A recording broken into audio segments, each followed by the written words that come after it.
Assalamualaikum warahmatullahi wabarakatuh. Pada pertemuan ke-13 ini, kami dari kelompok 8 akan menjelaskan mengenai materi Balance Scorecard yang beranggotakan saya sendiri Indah Ratnasari dan juga dua rekan saya Reza Yulianingsi Pratiwi dan juga rekan India. Di sini saya akan menjelaskan mengenai konsep dan juga sejarah dari Balance Scorecard. Balance Scorecard merupakan sistem manajemen strategis yang pertama kali dikemukakan oleh David P. Norton sebagai konsultan akademis dalam sebuah proyek penelitian yang berlangsung dalam 1 tahun yang melibatkan berbagai perusahaan. Perkembangan Balance Scorecard yang awal perkembangannya, Balance Scorecard ini ditunjukkan untuk memperbaiki sistem pengukuran kinerja eksekutif.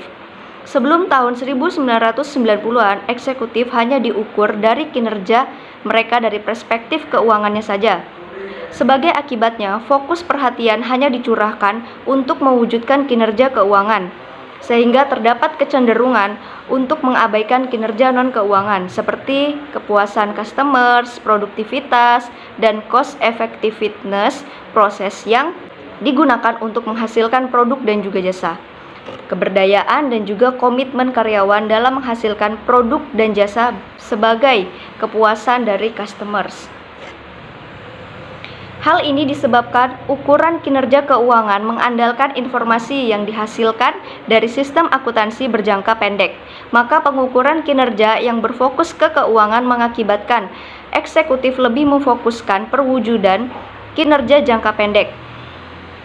Definisi Balance Scorecard. Balance Scorecard merupakan pengukuran dan sistem manajemen penilaian kinerja dengan 4 perspektif, yaitu keuangan, pelanggan, proses bisnis internal, serta pembelajaran dan pertumbuhan. Balance di sini yang berarti berimbang, menunjukkan bahwa kinerja eksekutif diukur secara berimbang dari 2 aspek, yaitu aspek keuangan dan juga aspek non-keuangan, jangka pendek dan juga jangka panjang, intern dan juga ekstern. Sedangkan scorecard merupakan kartu skor atau kartu yang digunakan untuk mencatat skor hasil kinerja seseorang dan juga dapat digunakan untuk merencanakan skor yang hendak diwujudkan personel di masa depan.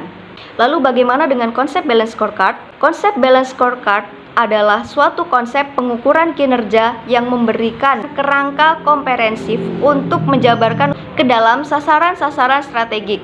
Sasaran strategik yang komprehensif itu dapat dirumuskan ke dalam balance scorecard.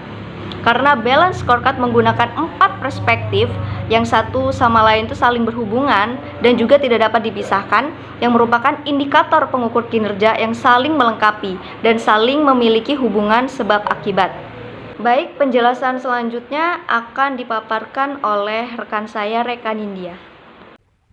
Saya rekan India. Di sini saya akan memaparkan materi tentang perspektif, keunggulan, dan kelemahan dalam balance scorecard. Di dalam balance scorecard ada 4 perspektif. Yang pertama, perspektif keuangan.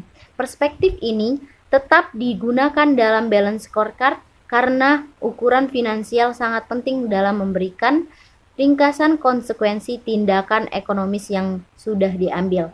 Di dalam perspektif keuangan ada 3 tahap. Yang pertama, pertumbuhan, tahapan awal siklus kehidupan perusahaan.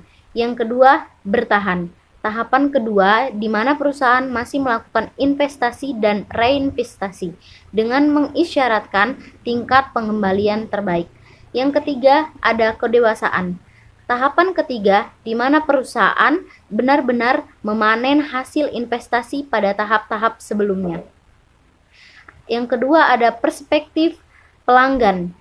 Perspektif pelanggan dalam balance scorecard mengidentifikasikan bagaimana kondisi pelanggan dan segmen pasar yang telah dipilih oleh perusahaan untuk bersaing dengan kompetitor. Di dalam perspektif keuangan, pengukuran dilakukan dengan 5 aspek. Yang pertama, market pasar, mempertahankan pelanggan, menarik perolehan, kepuasan pelanggan, dan keuntungan pelanggan. Yang ketiga, perspektif proses bisnis internal. Setiap bisnis memiliki rangkaian proses tertentu untuk menciptakan nilai bagi pelanggan dan memberikan hasil yang terbaik. Balance scorecard membaginya dalam 3 model. Yang pertama ada proses inovasi, yang kedua ada proses operasi, yang ketiga ada layanan purna jurnal.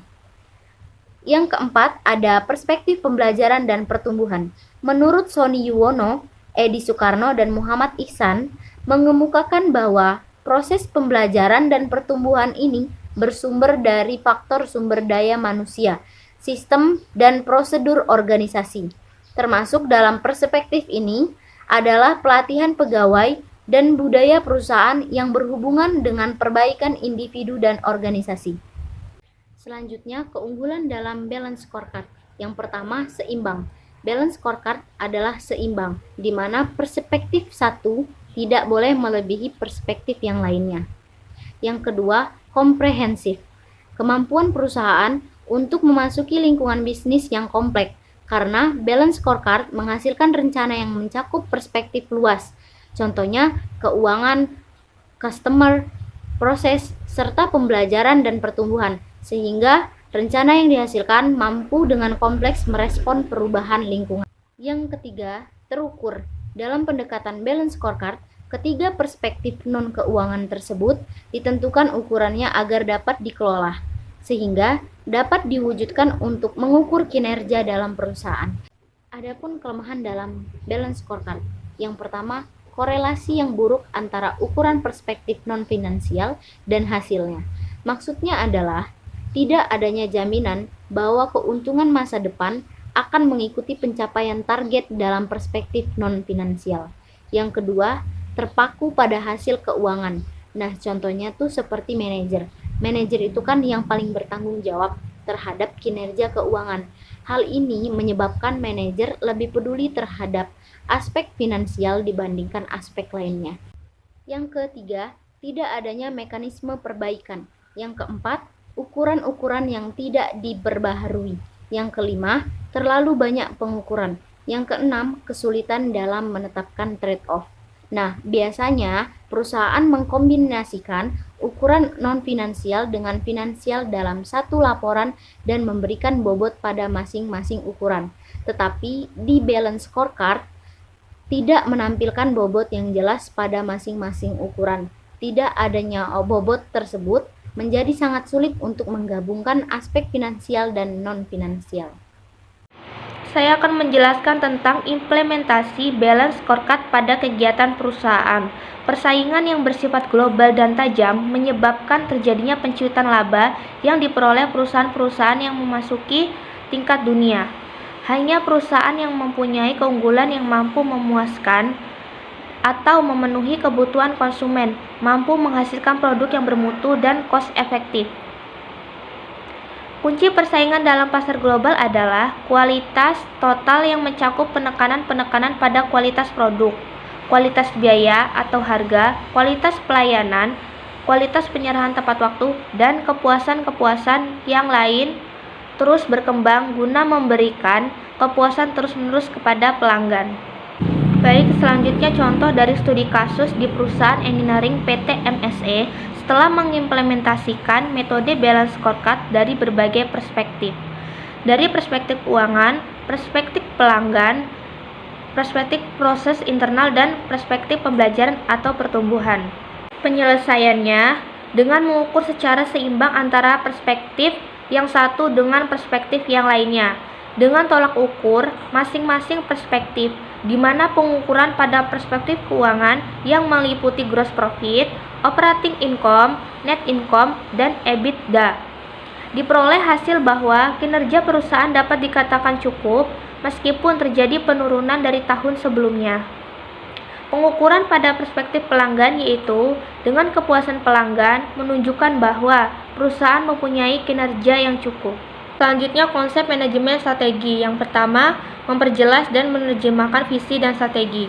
Identifikasi semacam ini merupakan salah satu inovasi dan manfaat utama dari pendekatan scorecard.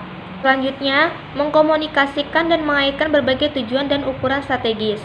Tujuan dan ukuran strategis balance scorecard dikomunikasikan ke seluruh dunia, organisasi melalui surat edaran, papan buletin, dan bahkan secara elektronis melalui jaringan komputer. Komunikasi tersebut memberi informasi kepada semua pekerja mengenai berbagai tujuan penting yang harus dicapai agar strategi organisasi berhasil. Selanjutnya, balance scorecard sebagai inti sistem manajemen strategik. Balance scorecard menekankan bahwa semua ukuran keuangan dan non-keuangan harus menjadi bagian dari sistem informasi untuk seluruh karyawan pada semua tingkat organisasi berdasarkan visi dan strategi dari suatu unit usaha. Perusahaan menggunakan fokus pengukuran scorecard untuk menghasilkan berbagai proses manajemen penting, diantaranya yang pertama, mengkomunikasikan dan mengaitkan berbagai tujuan dan ukuran strategis. Yang kedua, merencanakan, menetapkan sasaran, dan menyelaraskan berbagai inisiatif strategis. Dan yang terakhir, meningkatkan pembelajaran strategis. Baik, mungkin itu saja materi yang dapat kelompok kami sampaikan. Mohon maaf jika ada kesalahan, dan jika ada pertanyaan, dapat kita diskusikan di grup kelas. Wassalamualaikum warahmatullahi wabarakatuh.